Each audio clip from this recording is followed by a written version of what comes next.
আর কিছুদিন ক্ষমতায় থাকলে বেনজির আহমেদ, সাবেক পুলিশ মহাপরিদর্শক, পুরো গোপালগঞ্জটাই কিনে ফেলাইত। আসসালামু আলাইকুম। সকালবেলা আপনাদের সাথে আলাপ করব আমাদের সাবেক মহাপরিদর্শক, পুলিশ পরিদর্শক বেনজির আহমেদ। গোপালগঞ্জে সে কি পরিমাণ সম্পদ করছে।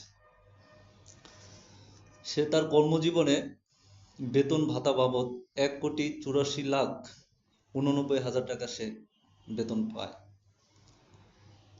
এছাড়াও সে গোপনে সম্পদের পাহাড় গড়ে তোলে।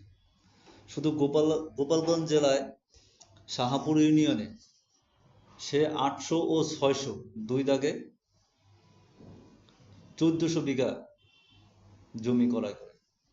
তাহলে বোঝেন সে কি পরিমাণ টাকা